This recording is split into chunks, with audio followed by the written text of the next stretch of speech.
కూటమి ప్రభుత్వం అధికారంలోకి వచ్చి ఏడాది పూర్తయింది. ఈ ఏడాది కాలంలో ఎన్నికల్లో ప్రజలకు ఇచ్చిన హామీలను ఎంత చిత్తశుద్ధితో అమలు చేశారో చెప్పాలని మాజీ మంత్రి పేర్ని నాని కూటమి ప్రభుత్వాన్ని ప్రశ్నించారు. తాడేపల్లి వైఎస్ఆర్సీపీ కేంద్ర కార్యాలయంలో పేర్ని నాని మీడియాతో మాట్లాడారు. ఓట్ల కోసం కూటమి నేతలు ఎల్లో మీడియా వైఎస్ జగన్ పై దుష్ప్రచారం చేశారు. చంద్రబాబు 420 అబద్ధాలు, లోకేష్ 840 అబద్ధాలు చెప్పారు. చంద్రబాబు, పవన్, లోకేష్ సొంత డబ్బా కొట్టుకోవడం, వైఎస్ జగన్ ను తిట్టడమే పనిగా పెట్టుకున్నారు. 2014 నుంచి 2019 వరకు చంద్రబాబు పరిమితికి మించి అప్పులు చేశారు. వైఎస్ జగన్ పాలనలో ఆర్థిక స్థితిగతులు మెరుగ్గా ఉన్నాయి. ఎన్నికల సమయంలో వైఎస్ జగన్ 14 లక్షల కోట్లు అప్పులు చేశారని చంద్రబాబు, లోకేష్ తప్పుడు ప్రచారం చేశారు. రాష్ట్ర ఆర్థిక పరిస్థితిపై చంద్రబాబు సిగ్గు లేకుండా అబద్ధాలు చెబుతున్నారు. చంద్రబాబు తొలి ఏడాదిలోనే 1.62 లక్షల కోట్లు అప్పు చేశారని ఆరోపించారు. చంద్రబాబు నాయుడు గారు యథావిధిగా అలవాటు ప్రకారం 420 అబద్ధాలు చెప్తే కొడుకు లోకేష్ గారు 840 అబద్ధాలు చెప్పాడు. ఇంక మూడో ఆయన అయితే ఆయన రవితేజ గారి సినిమా ఏదో ఒకటి వచ్చింది. ఆయనకి హీరోకి కళ్ళు కనపడు, ఏది కనపడినా ఏమో సార్ నాకు కనపడదాం అంటాడు. అట్టా పవన్ కళ్యాణ్ గారు ఏదైనా సరే ఏమో సార్ నాకు కనపడదు, అంతా జగన్మోహన్ రెడ్డి కనపడుతున్నాడంటే మీటింగ్ చెప్తాడు ఆయన. ఇలా ముగ్గురు కలిసి ఏంటయ్యా అంటే సొంత డబ్బా,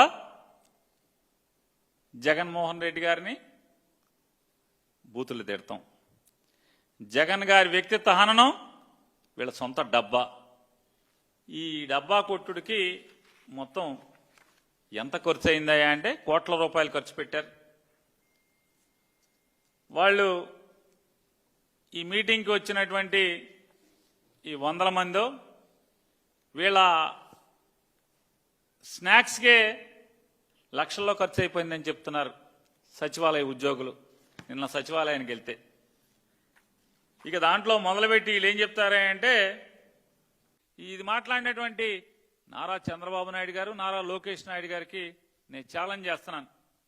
మీరు ఇటువంటి తప్పుడు రాతలు రాసి తప్పుడు మాటలు మీ మీటింగ్లో మాట్లాడి మీకు ఎదురు కూర్చున్నాడు ఎవడు కూడా ఒక్కడు కూడా ఎదురు ప్రశ్న మిమ్మల్ని వేయని వారిని కూర్చోబెట్టుకుని ఈ ఊకదంపుడు ఉపన్యాసం చెప్పి ఇట్లాంటి తప్పుడు రాతలు రాసే కంటే మేము మిమ్మల్ని ఛాలెంజ్ చేస్తున్నాం.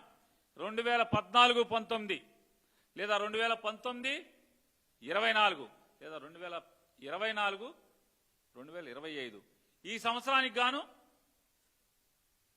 డెట్ సస్టైనబిలిటీ ఏంటి, ఎవడి ప్రతాపం ఏంటి, ఎవడి స్థితిగతులేంటి, మా పరిస్థితి ఏంటి, లేదా మీ డొల్లతనమా, లేదా మాది డొల్లతనమా, మీది గొప్పతనమా ఛాలెంజ్ చేస్తున్నాం.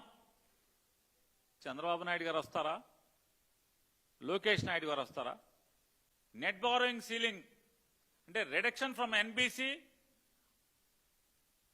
అనే ఒక సర్దుబాటు, ఈ సర్దుబాటు మూలంగా మీరు చేసినటువంటి పాపాల్లో ఉన్నటువంటి 17,000 కోట్ల రూపాయలని పరిమితికి మించి చేసిన అప్పుని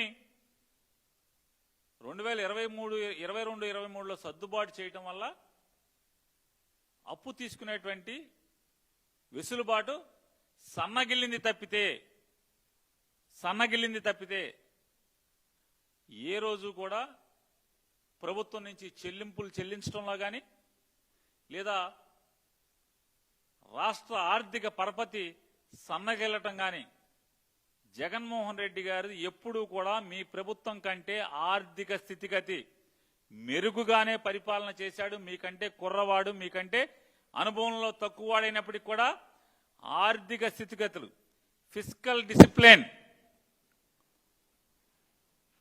ఆర్థిక క్రమశిక్షణ పాటించడంలో ఈ రాష్ట్రాన్ని ఆర్థిక పరిస్థితుల దృష్ట్యా లేదా ఆర్థికంగా నిలబెట్టడంలో, ప్రత్యక్ష పన్నుల వసూళ్లలో కానీ లేదా బ్యాంకులకి ప్రభుత్వం జమ చేయాల్సినటువంటి చెల్లింపుల్లో కానీ ప్రతి దాంట్లో జీడిపి తీసుకున్నా ఏది తీసుకున్నా కూడా మీ ప్రభుత్వం కంటే, మీ 6 ఏళ్ల ప్రభుత్వంతో పోల్చుకుని మా 5 ఏళ్ల ప్రభుత్వం, మీరు 14-19 లేదా 24-25 లేదా జగన్మోహన్ రెడ్డి గారి యొక్క 19-24 మధ్య ఈ 6 ఏళ్ళ లేకపోతే ఆ 5 ఏళ్ళు ఈ 5 ఏళ్ళ 6 ఏళ్ళు 5 ఏళ్ళ మీ ఇష్టం.